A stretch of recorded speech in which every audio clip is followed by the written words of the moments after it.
So one of you guys sent me a message and said, Ricky, did you see Pastor Ian Ndlovu mentioned you? And I was like, how? Leadership, what was he saying? So I had to go. They told me roughly the date when the message happened. And they had actually sent me a message way earlier. And yesterday, when I was looking through the messages, I was looking for something. And I saw the quotation of the message and I was like, hey, what's going on? And so thank you very much, leadership, for highlighting the message for me. I would not have seen it again. You know, I am one person with all these load sheddings. When will I get time to see all these things? So thank you very much for those that send me all these things. And if you send a story and you've noticed that I haven't seen it, do kind of reply back to it and it will pop up again. Then I'll be able to see it. I have very limited time. I'm one person. So the particular video, I'm going to play it for you, then I'll come back here. So it was a really great response. It's a great way to respond to someone after they've asked something, right? Now, if you don't know, we made a video and then there were some funny, weird complaints that came through.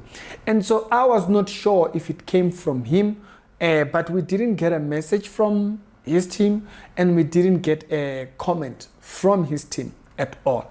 And so I thought, okay, it's probably a different, wrong person. We did highlight that it is a very, very old video and it was before his theology was, you understand?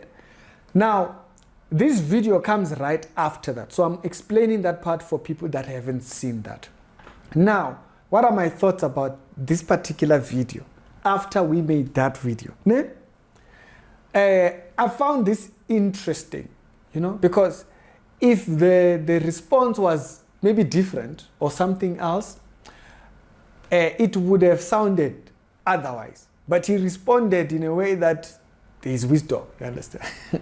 His response, he was talking about leadership in church and people not appointing themselves to leadership and people understanding service to people and service to the body. And so for him to make that joke in that scenario or with such a scenario, it was quite an interesting one. So basically what he's saying is, if you are out there and you are, basically if you haven't heard the message, that particular part happens around 1 hour, 36 minutes, 36 minutes to about 39 to about 38 minutes. So if you watch that part, you'll get the context. The context of what he's saying is there are people that would have people visiting them. People have not even eaten, you have not even fed them, you are not even doing good service for these people. And you are already, you know, dazzling them with information and what. So that's where he brings in that joke. So he brings it in to say, yeah, you are there busy learning things on the internet. And then you are taking those things you learned on the internet and you are throwing them there, you are throwing them into the conversation before you even serve these people. So he says, with that in mind, you are then taking things maybe from the reality show. And you are taking things from there and then you are dazzling people before you are serving the people. So now, what I like about the response or that particular reference, whichever way you look at it, is that it doesn't dismiss us from being a part of the church. You get me? Yeah. It doesn't dismiss us from being a part of the church. A lot of people would just rather we don't exist. Like, no, this supposed reality people dismiss. They would rather not have an apologist in church. And so for him to make that particular type of a comment around thinking in that way, it does bring an understanding that the church reality check is within the context of the church. Okay? You are learning things there and things that you might not know, but you are learning information there and you are just dumping it on people before you are of service to them. So that's what I like first, is that it's not dismissive of the role of an apologist or a watchman. That's number one. Number two is that you can tell it's not from a bitter place. You understand? Yeah, you can tell it's not from a bitter. Otherwise, it wouldn't have come from laughter. You understand? Yeah, it wouldn't have come from laughter. It would have come from an angry comment or something like that. But it came at a point when it was a laughter moment, and he was like, yeah, some of you are out there just anyhow, learning whatever, and you're applying it wherever. And so it comes from. So it's a very good response. Sometimes people would just rather dismiss the role of an apologist. Ne? And a lot of people just don't like the idea of an apologist. I mean, like even Nana Poku understands the role of an apologist. I'm not here to just agree with everybody. Ne? It's like, okay, there's church people there. I understand the difference in ministry types and stuff like that. I absolutely get that. I ask questions about the roles of these ministries and what is being done and all these things. And I make references to the Bible to say, let's think about it, let's talk about it. That doesn't mean I'm outside the church. I'm a part of.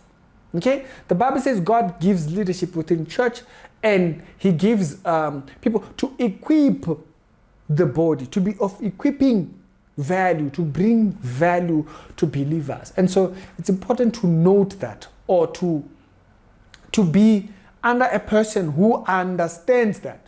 A lot of people don't like being questioned. Even you, if you went to them and you ask them about a particular doctrine we question them on, they will not have an answer. So as a result of that, it's important. And it's quite interesting when you see someone who actually has a theology that includes apologist. Because there's a lot of people that are convinced I'm from the devil. You understand? Yeah, not that I'm out there seeking people to kind of like have good words about me.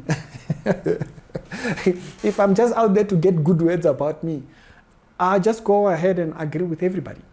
But I don't, because I have to be obedient to the Bible, you know, not out here to shake hands and whatnot. We walk this journey individually. Okay? Don't just agree with everything. Don't just say yes to everything. And you can be a person who follows a certain pastor, né? And he says something and you disagree with him. But no, the important thing is to know when it's just not right. But unfortunately, a lot of people don't even know it is a biblical thingy. When Paul walked into that temple, was it a temple or whatnot, and he found them worshiping all manner of gods, and he says they have a shrine called to the unknown God. And Paul starts talking to them about that supposed unknown God. What is that? That's polemics. That's not apologetics. Why? The faith was not under attack. So Paul found something that they teach that is in error, and he teaches so that people will have a right understanding about it. That's polemics. It's another version of apologetics. And then you have places where someone does something, like Peter does something, and Paul comes in and rebukes him. What's that? Apologetics. It defends the faith. And so it becomes important to know that this is a part of the ministry. Yeah, I don't have a calling. Is it a calling? I don't know. Me, I heard there was errors. I was out there correcting the errors. Hey, you call it a calling. Me, I heard that there was a need for such a thing, and I responded to that. It's Ricky. Yeah, I'll have a good one. Thank you very much. Highly appreciated, and I'll see you on a later on. Salute to Pastor Ian, and y'all be good.